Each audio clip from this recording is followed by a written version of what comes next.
Isso aí. Hoje, dia 17 de novembro de 2022, aula de Física Geral Experimental 1 sobre conceito de trabalho diferente do trabalho do cotidiano, né? O trabalho em física é devido a forças aplicadas. Vamos acompanhar de perto, vendo as equações e os exemplos resolvidos na aula de hoje. Tá lá. Definido então para o caso I, força constante. É a força versus deslocamento. Tá aí. Puxando um corpo numa superfície horizontal com a força constante, lógico, vai ter a força peso, né? A força peso sempre perpendicular à superfície, e o trabalho vai ser a força na direção do deslocamento. É a componente da força Fx versus distância D.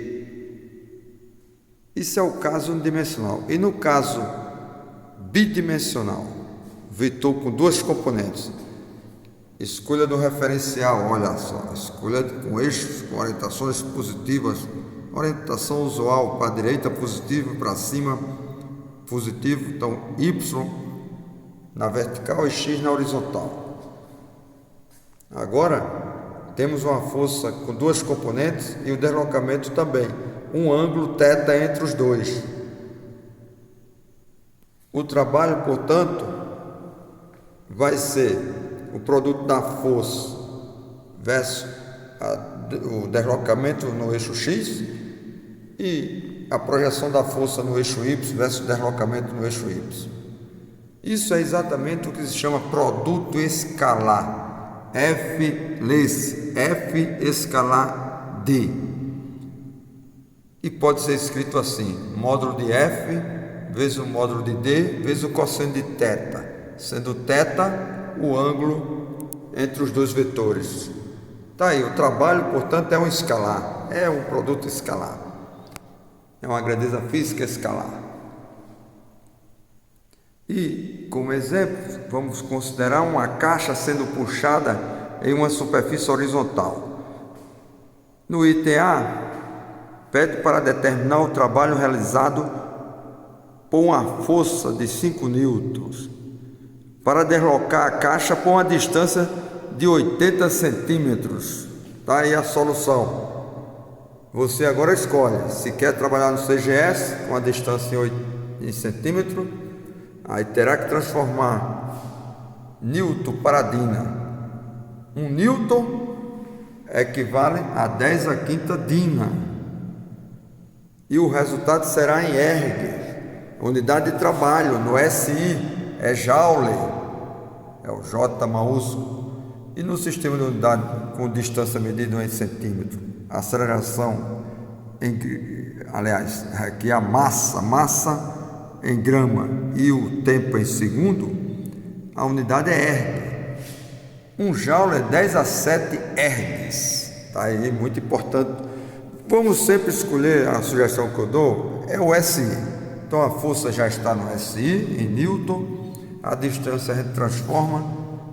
1 metro tem 100 centímetros e 1 centímetro é 10 a menos 2 metros. Ou seja, 1 centímetro é 1 metro dividido por 10 a segunda. Corta o zero em cima e sobrou 0,8. Ficou 8 dividido por 10. 0,8 metros. Portanto, a distância multiplicada agora pela força vai dar 4 joule. A força é 5. 5 vezes 8, 40. Dividido por 10, 4 joules. Poderia transformar em erg? Pode. Fica 4 vezes 10 a 7 ergs. E o trabalho devido à força peso? Presta atenção. A força peso não realiza trabalho porque não há deslocamento na vertical. E outra maneira também, pela definição, o θ aqui é 45 graus, ou seja, desculpe, o ângulo aqui é 90 graus, portanto o θ é π sobre 2 e o cosseno de π sobre 2 é zero. Então o trabalho é nulo, não há trabalho devido à força-peso nessa situação. Vamos considerar uma situação onde a força-peso realizará trabalho. Tá aí, exemplo 2. Determina o trabalho realizado pela força-peso devido ao lançamento horizontal de um corpo de massa de 2 kg que chega ao solo e desprezando o atrito sob uma altura de 400 centímetros. Vamos então transformar centímetro para metro. Dá 4 metros. 400 centímetros, 1 metro tem 6 centímetros. Então tá aqui, ó, a altura 400 centímetros. Na hora que ele sai na horizontal, ele vai cai sob a ação da gravidade. Veja bem a trajetória, né? A trajetória é uma semiparábola. Já caiu no Enem, né? Perguntando no Enem de 2020 qual a trajetória de um corpo lançado de uma mesa quando ele chega no solo. Qual a trajetória? Tinha uma linha reta, tinha linha a curva para baixo, curva para cima, reta na diagonal, mas a resposta é essa, né? Semiparábola. Faz a experiência, joga uma borracha de cima da mesa que você observará. E aqui vai ter o trabalho sim da força-peso, é o trabalho do peso vezes a altura. O peso, a massa 2 kg, a aceleração da gravidade 980 centímetros por segundo quadrado, ou 9,8 metros por segundo ao quadrado, que a gente aproxima para efeito de cálculo para 10 metros por segundo quadrado. E o resultado está aí, 2 vezes 10 e vezes 4, né? Dá 80. 80 o quê? Joule. Se você quer em erg, transforma. Então, um joule tem 10 a 7 erg. Portanto, na notação científica, fica 8 vezes 10 a 8 ergs. Aqui, 80 é 8 vezes 10. E com 10 elevado a 7, então 7 mais 1, 8. Fixa a base, soma o expoente. Está aí o resultado em ergs. E agora vamos considerar o caso com a força variável com a distância. Aí sim, né? Aí sim. O trabalho é definido através de uma integral. A integral da força em uma dimensão que depende só de x, digamos, fx dx. No limite de integração de A a B. O trabalho é realizado pela força para deslocar o corpo de A a B.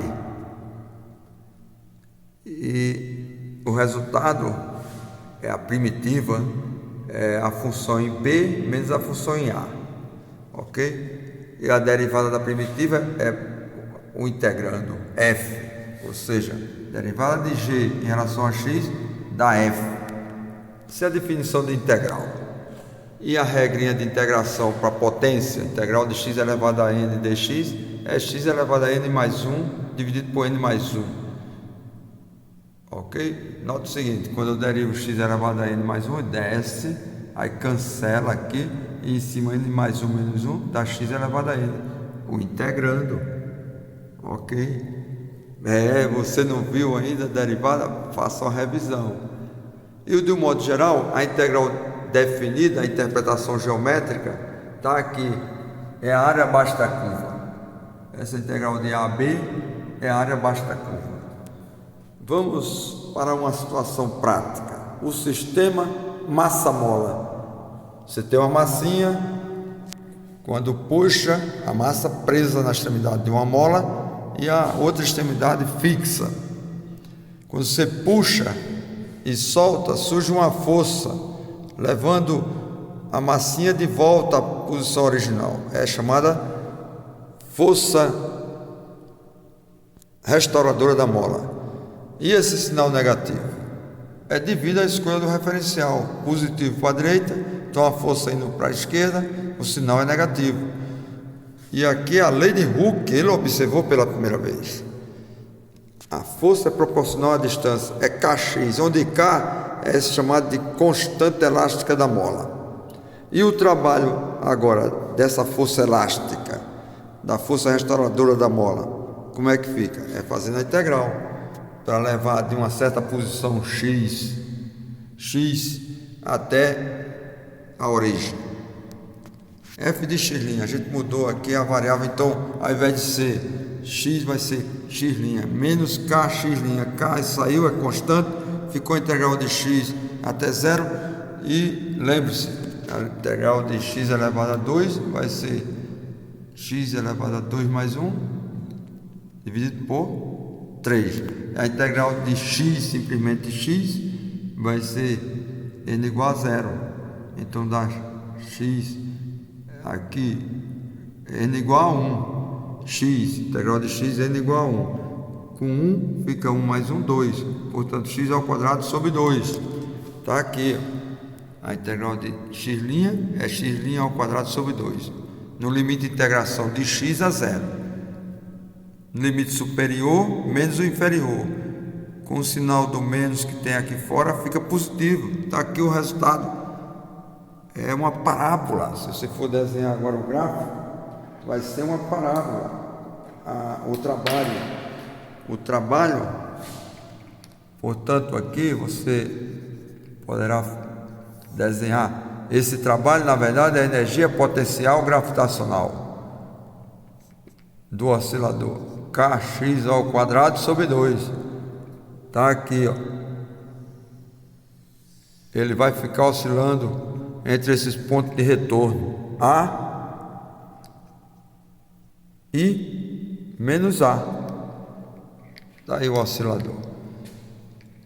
Portanto, na verdade, essa aqui é a energia potencial elástica, ok? A energia potencial elástica da mola é Kx ao quadrado sobre 2. E se você fizer o gráfico da força versus distância, como é Kx, vai ser uma reta passando pela origem. Se eu quero a área de 0 a x, vai ser a área, quando chega em x, a força é Kx. Então a altura é Kx. A altura é Kx. E o triângulo de altura Kx e base x, a área vai ser x vezes Kx, x vezes x ao quadrado. Ok, confirmando o cálculo diferencial integral. Isso, está aí, confirmado com o exemplo do oscilador massa-mola. O sistema fica oscilando, você solta, ele oscila, ele vai e vem, e é periódico, é um sistema periódico, você pode determinar o período. Isso a gente vai ver na próxima aula, como determinar o período de um sistema oscilatório com a força variando com a distância, usando a segunda lei de Newton. Vamos ver. Portanto, encerrando então com energia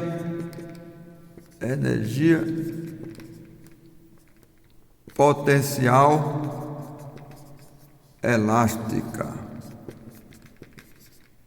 Ok? Está aí nossa energia potencial elástica. Isso! Aí. Próxima semana, dia 22, é a P2, sobre as 3 listas de exercícios, as experiências e os vídeos. Isso, este vídeo também vai ser publicado no blog Ciências Educação e a gente vai deixar disponível para você e para estudar já para a P3, a terceira avaliação. É isso aí. Valeu.